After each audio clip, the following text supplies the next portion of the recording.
Okay, I didn't plan to do this video, but I just had a few thoughts to share, and I will begin. As long as I consciously can do this, I will promote these books, and the piece of advice that I can give is just go on a website like Amazon, just check the books, the comments, the summary, and the purpose is simply to understand, try to simplify, that there is a problem, but when people basically there is a problem because the problem is made possible because people are unaware that there is a problem. But when they become aware, they will realize that the problem, whether it's the educational system, crime, drugs, the bullshit jobs, the problems of the banking system, whatever, whenever they realize that these problems only exist and are made possible, existence and possibility are determinations of the logic of essence. Whatever. Yeah, that these problems are only made possible because people are unaware that they exist, and when they become aware that these problems exist, the reason that made these problems possible to begin with, namely the ignorance of the problem by the people, the situation changes. It's a little bit complex, but it could be more complex. Yeah, now a little bit of evil, because I promote, I will keep promoting good books, but then I'm a little bit evil nonetheless, so I have to promote the kind of books that I'm really interested in. Yeah, so these are my books. I will promote these books in most of my videos in English as long as I can, whatever. So no, I wanted to make a video because I wanted to talk about wisdom and humility,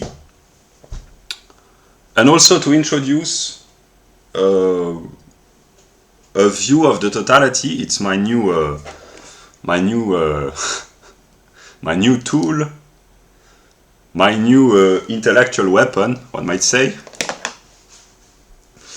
Yeah.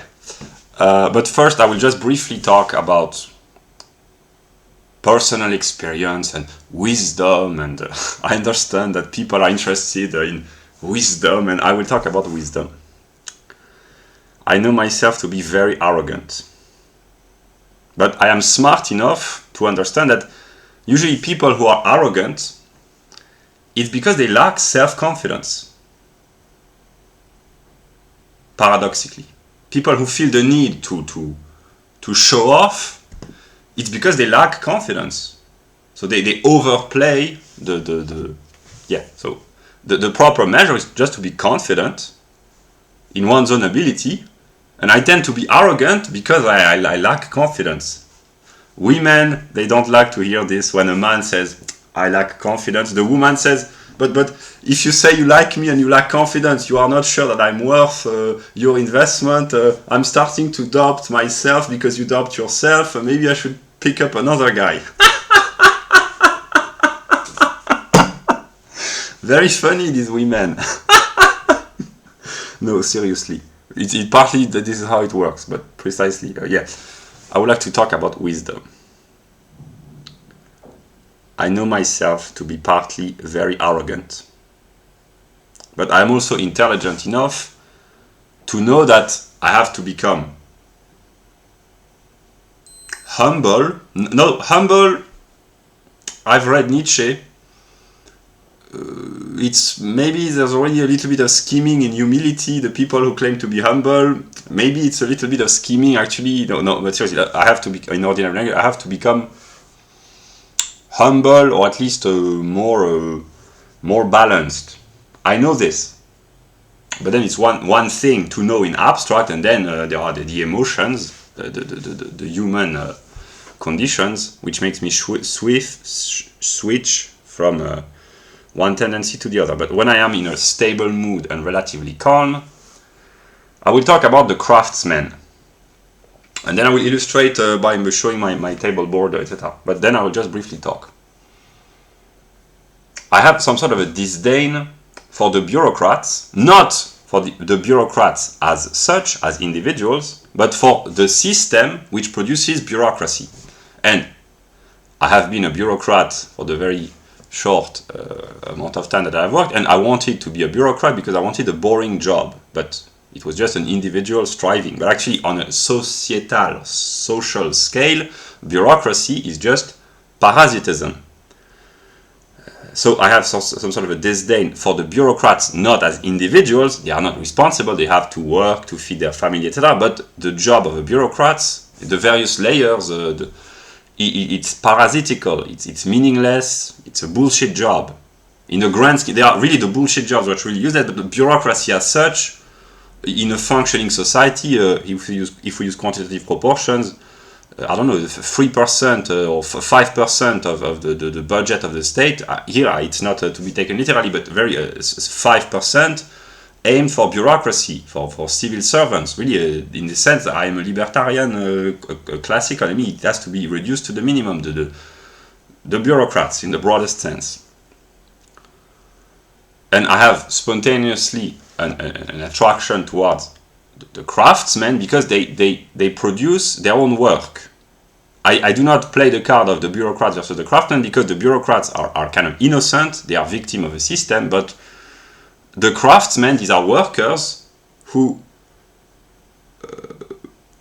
produce their own work. And in this sense, I am both right-wing traditionalist and Marxist, the original Marx, the young Karl Marx, as they call this in studies about Marx, namely, I think, as far as I know, his view, his project was to enable the ordinary workers to be able to be autonomous in their production. It requires a political change, but also kind of skill and talent from the part of the worker. And here is I have a Marxist self in the good sense and a right-wing self. My right-wing self said, okay, the workers, they should be allowed to be autonomous and to create and become craftsmen, but obviously they do not have all the same talent. So to imagine a society where everyone can produce works of art, no. If you hear that's a right wing, but Marx, he was not really completely leftist. He was, that's complicated, but yeah.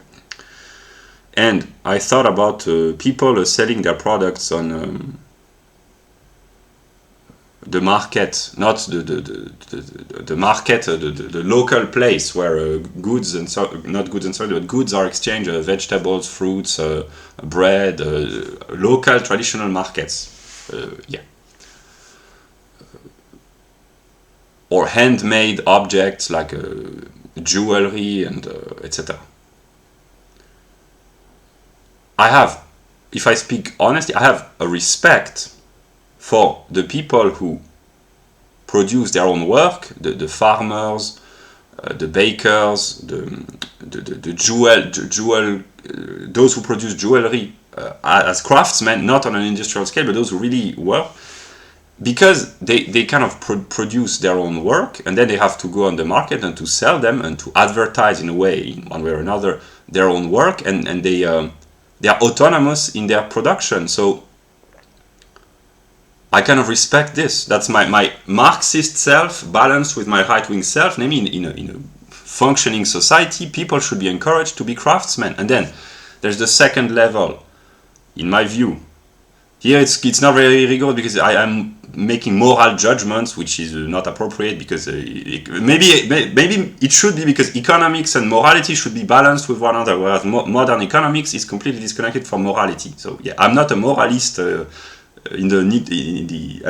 am a Nietzschean moralist maybe, but the shopkeepers, they are kind of the second stage, so they are still good. I'm not saying good or evil, or good or bad, but it's good in the sense that they are owners of their own work, but it's less good than the real craftsmen because they are salesmen in a way. But it's still good. The shopkeepers, the small owners, it's still because it's good. There is a reason, because it's autonomous, self-ownership, responsibility, etc., etc. And then there are the other layers, the factory workers, they are victim of the system. The bureaucrats,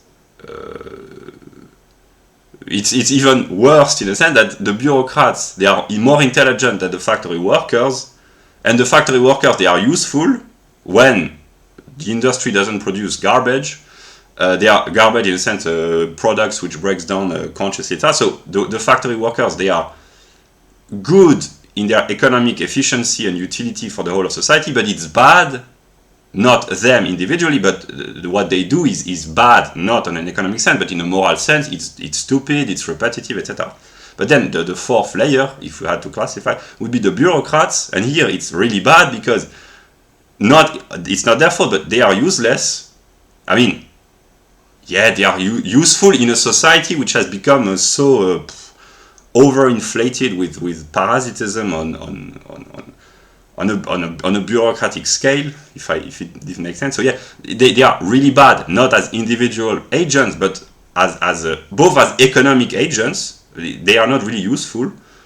I mean, they are useful in the current state of things, but one could easily imagine a society where the bureaucracy could be reduced and people would be better off. The bureaucrats and the others.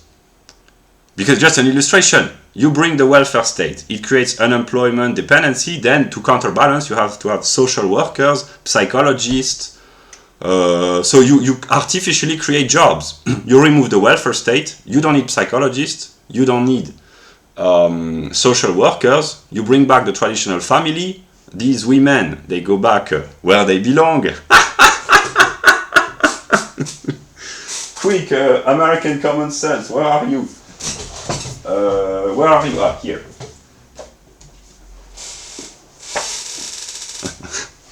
Very useful, these American women. No, but seriously, it's partly serious, but yeah, that's what I think, basically. That's one way of balancing the economy, by removing the useless... yeah. But then it's I will show then my...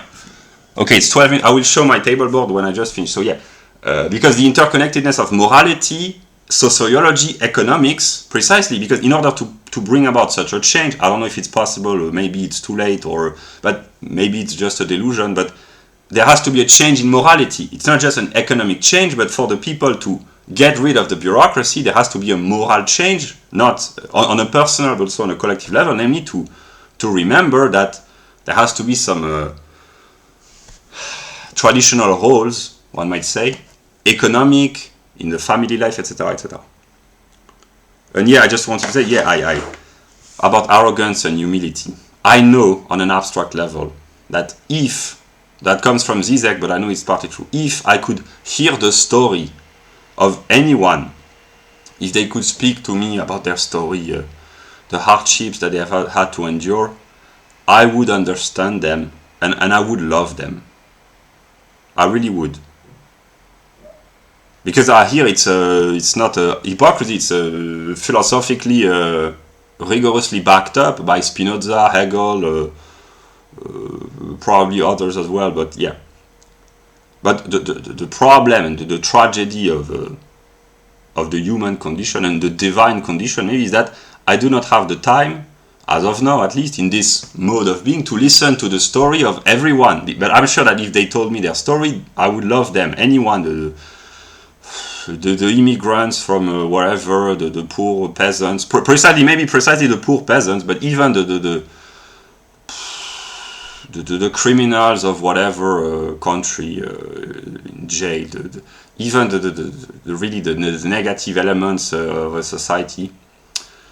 Probably I could, yeah. So the people that, when I am arrogant, I have disdain for, if I was given the opportunity to listen to their story and to recontextualize in a grand scheme of things, I know that I would be more humble and that I would say, okay, I understand, and actually I love you. And I know it's serious, but I can't because there's not enough time. And here my arrogant self is that not all stories are as interesting as some other. That's the problem, that I am spontaneously attracted by the most interesting and the best. It's very easy, actually.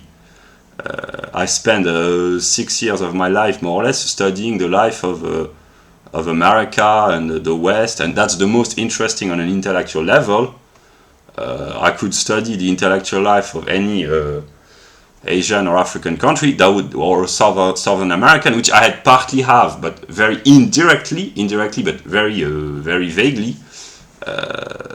It would be interesting as well, but yeah, so here's my arrogant self, but then I am intelligent enough to know that if I could listen to the story, yeah, but I can't, so that's not in this state, so that's partly the tragic aspect. But here's my psychological problem.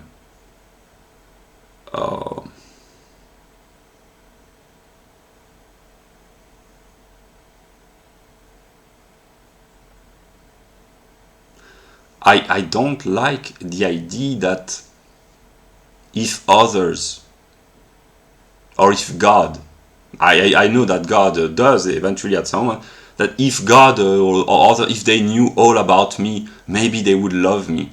I don't like this. Which, if here's my insanity, which I understand nonetheless, is because who wouldn't want to be loved by God? Everyone wants to be loved by God. Oh, it's so great. But honestly, here God understands what I'm trying to express. Of course, I would like to be loved by God, by the real God. But in a way, I don't want to, because I don't feel that I deserve, because I haven't ever achieved, I mean, very slight achievement, but I have never achieved anything significant, and here it's the cause of all my suffering, maybe. If it's planned, if it's not just if the dialectic is not an accident of this, a systemic problem, but if it's consciously planned, here is maybe the cause, is that, of course, I would like to be loved and accepted by God, because when God's love is not really there, or vaguely it's difficult and I suffer like everyone else, but I want to be loved if I achieve. That's my masculine self. If I am worthy of being loved, if I can produce, if I can solve problems, if I can help people, if I can really genuinely bring good, and if I don't, my noble self said, okay, I deserve to be punished, or to be humiliated, partly because I am arrogant. And then when I suffer, I say, okay, please, I would like to be loved. No, but seriously, when I think it hurts me. That's maybe the when people say that they like me, it hurts me, because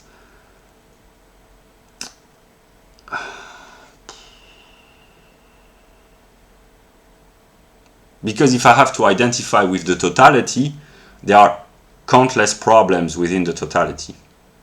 That's the problem. And also because on an individual level, and here my problem is that, of course, I would like to achieve, but then if it's become too difficult, I will complain. But really, I would like to achieve something good or great. And I have suffered because I discovered that my life was written somehow in the writings of Hegel, so I felt like a failure. But Hegel has already said everything about me. Why am I here? Then I'm starting to discover, okay, he just left the formal aspect. I will not talk about this in this video, because otherwise it will be too long. I will make another video. But so yeah, I suffer from this because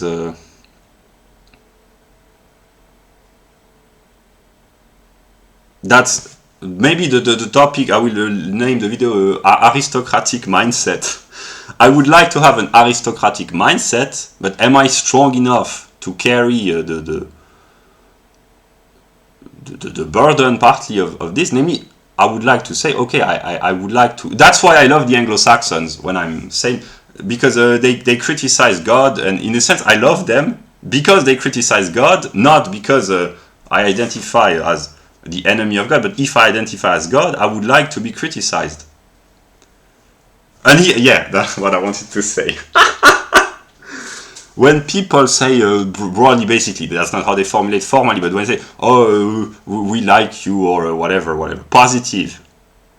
If I were sane, I would say, oh, that's great, but actually maybe I suffer because I don't want to be. I understand myself. Because Here I will talk about Caroline.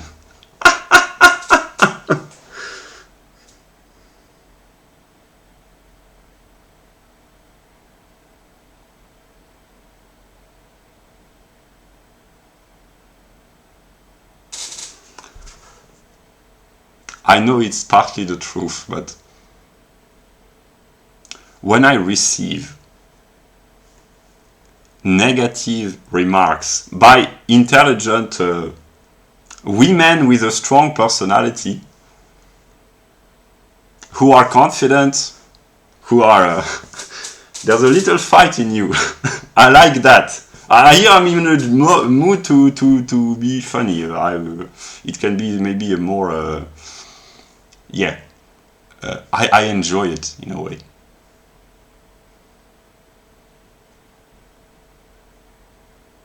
Here it's one of the mystery of whatever there is in my psyche. It's kind of the twisted aspect in a good sense maybe, but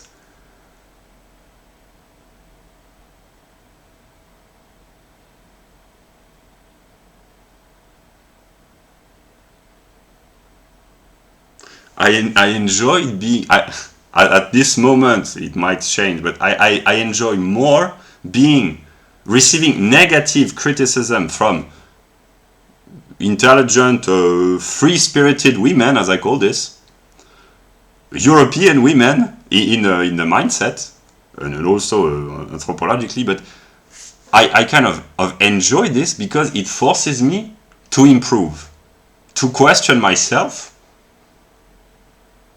And in this sense,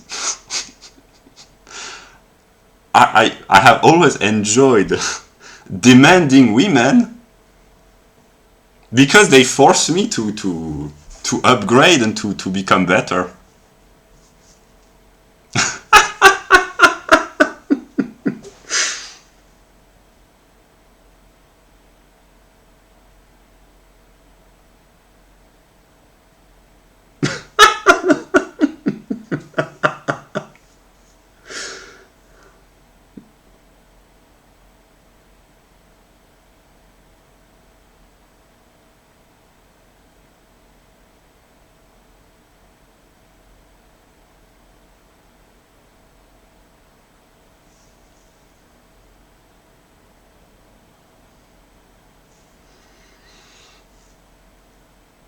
I will end on a good note because I'm in a good mood, really.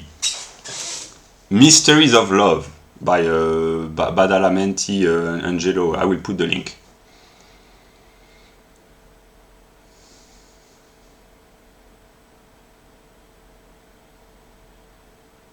That's what I had to share in 23 minutes. Now I will record another video about the view of the totality. Yeah.